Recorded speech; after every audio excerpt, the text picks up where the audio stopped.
10,131 vote मिले हैं। और वहीं तीसरे राउंड में मोरपाल सुमन जो कि बीजेपी के प्रत्याशी हैं 7,705 वोट मिले हैं। यानी कि तीसरे राउंड में भी प्रमोद जैन भाया फर्स्ट नंबर पर, तीसरे राउंड में सेकंड नंबर पर नरेश मीणा और मदन राठौर जी हमारे साथ जुड़े हुए हैं। जरा एक सवाल उनसे। और तीसरे राउंड में भी मदन जी यहाँ पर आप देखिए कि प्रमोद जैन भाया ही आगे चल रहे हैं। ऐसा ही होगा, ऐसे ही आगे पीछे चलता रहेगा, फिर हो जाएगा। नहीं सर, आगे पीछे नहीं चला, यहाँ फर्स्ट राउंड से सीधे कांग्रेस ही बढ़त बनाई हुई है। हाँ हाँ, बढ़ाएगी, कोई बात नहीं, लोकतंत्र है। लेकिन हम जीतेंगे, हम इंतजार करो थोड़ा। नहीं, आप जो कह रहे थे इंतजार तो कर रहे हैं, लेकिन आप जो कह रहे थे ये भरोसा मदन जी आपको किन बातों की वजह से है कि जनता अंता की मोरपाल सुमन को चुनेगी, बीजेपी के पक्ष में रहेगी?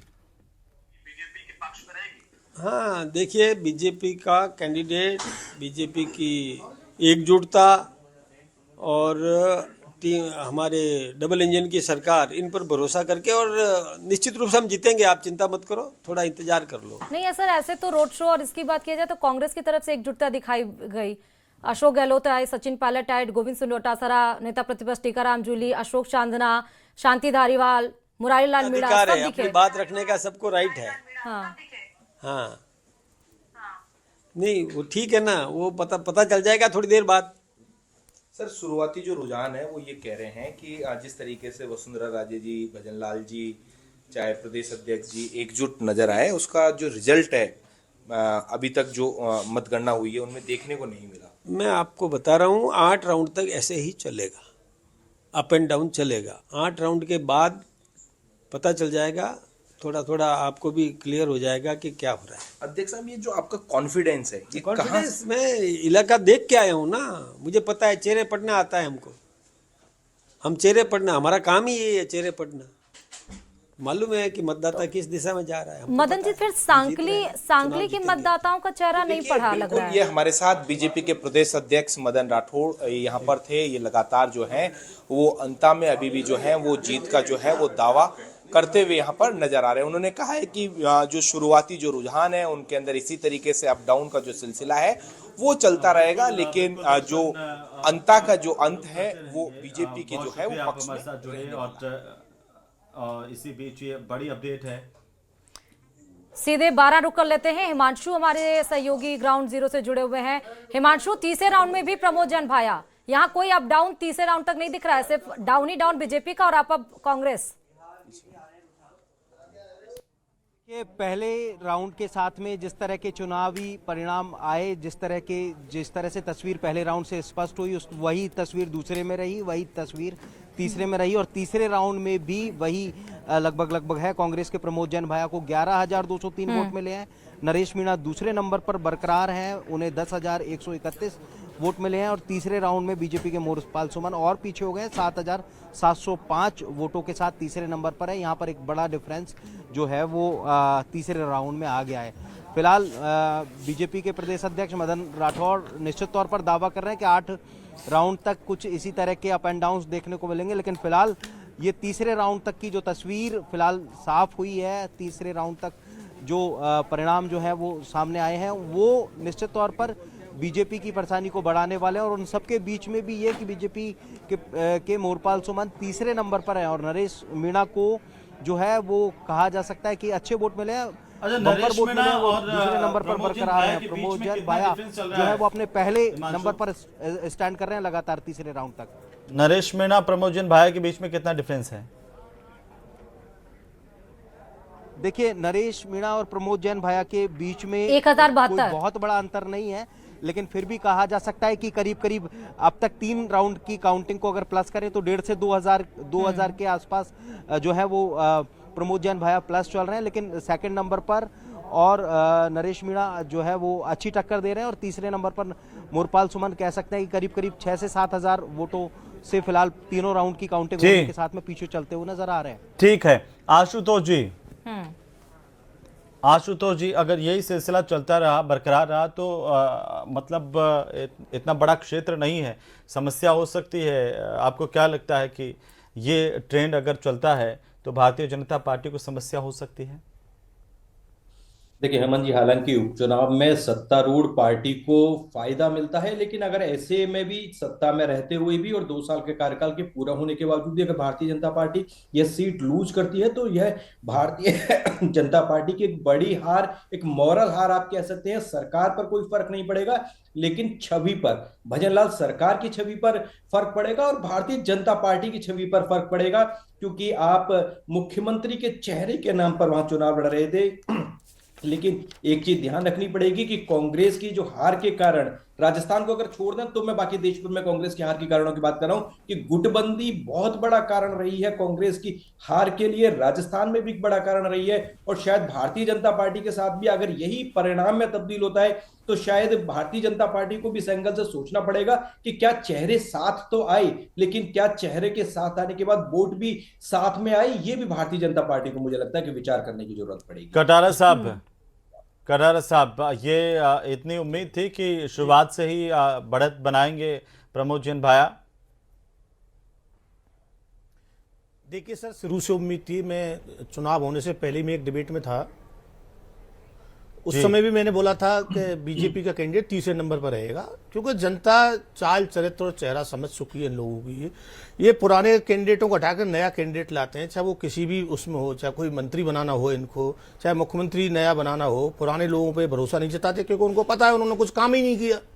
उस तरह से अब राजस्थान की जनता समझदार है और 2 साल से जिस तरह से राजस्थान झेल रहा है, जहाँ इन्होंने डीजल पेट्रोल की कहा था कि पड़ोसी राज्यों के बराबर डीजल पेट्रोल होगा, महिलाओं पे अपराध कम होंगे, तो वो कोई ये रोक नहीं पाए, ना महंगाई रोक पाए, ना किसानों के लिए कुछ दे पाए, ना किसानों के लिए खाद बीज भी उपलब्ध करा पा रहे हैं। आप देखिए, और जिस तरह से आप देखो हॉस्पिटलों में भी ये स्थिति है, वहाँ इलाज नहीं मिल रहा, छत्तें गिर रही हैं, आग लग रही है हॉस्पिटल के अंदर, स्कूलें गिर रहे हैं और मुआवजे के तौर पर बकरियां दी जा रही हैं। ये आपने देखा हो, इतिहास में एक बड़ा ही हास्यास्पद मामला है। और जिस तरह से कैंडिडेट तक नियुक्त नहीं कर पाए, जितना लंबा अंतराल इन्होंने कैंडिडेट नियुक्त करने के लिए लिया, तो जनता सब समझ चुकी है कि किस आधार पर। अभी हमारे पंकज मीणा जी बता रहे थे कि हम लोग क्या जाति समीकरण नहीं देखते। जाति समीकरण तो देखते हैं आप, तभी आपने किसको टिकट दिया है आप बताइए।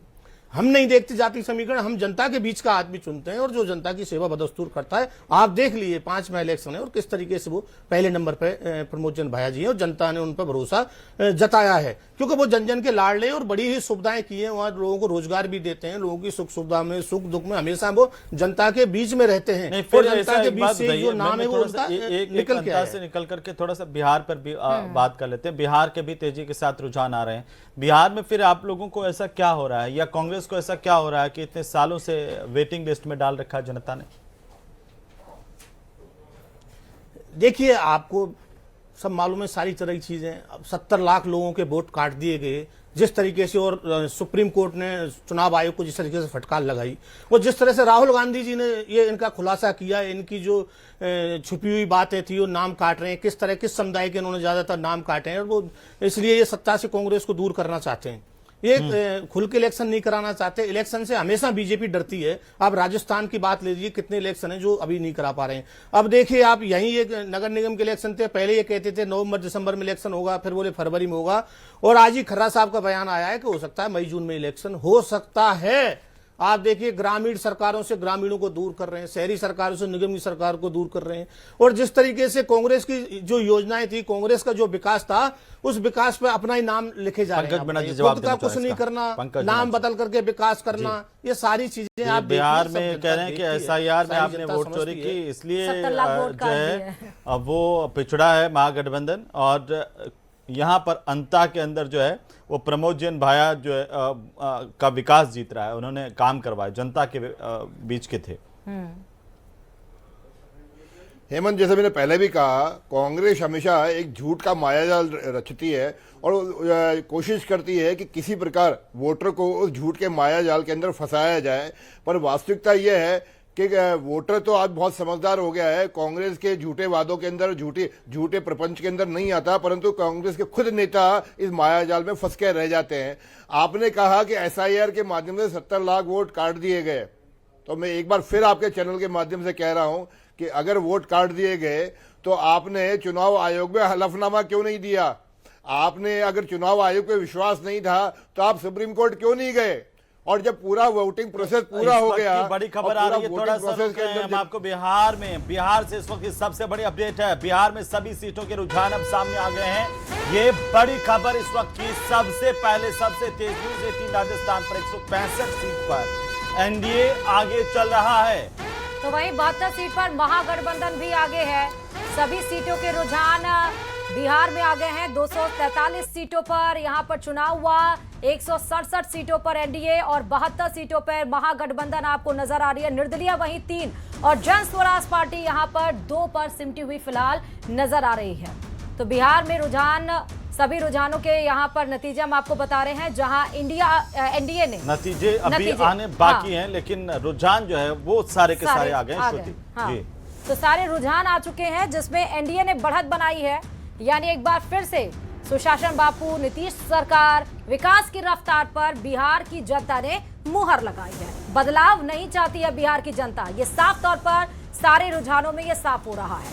सभी सीटों के रुझान आ गए हैं। 18 राजस्थान पर सबसे भरोसेमंद और सबसे विश्वसनीय रुझान भी हम आपको बता रहे हैं, रुझान से लेकर के नतीजों तक। और न्यूज 18 राजस्थान का डंका सोशल मीडिया पर भी बज रहा है, यूट्यूब पर भी बड़ी तादाद में दर्शक न्यूज 18 राजस्थान देख रहे हैं। सोशल मीडिया पर, चाहे वो फेसबुक पर लाइव में हो, वहां पर भी बड़ी तादाद में दर्शक देख रहे हैं। ये आप दर्शकों का भरोसा है, आप दर्शकों का विश्वास है। इसके लिए आप सभी दर्शकों का बहुत शुक्रिया कि टीवी से लेकर के सोशल मीडिया तक आप भरोसा कर रहे हैं। और उसी भरोसे पर सबसे पहले सबसे तेज तरीके से रुझान भी और नतीजे भी जब आएंगे तब हम आप तक सबसे पहले पहुंचाएंगे। आशुतोष जी, ये देखिए बिहार की गणित क्या कह रही है? बिहार की गणित यह साफ कर रही है कि लोगों ने नीतीश कुमार के चेहरे पर, नीतीश कुमार की सरकार के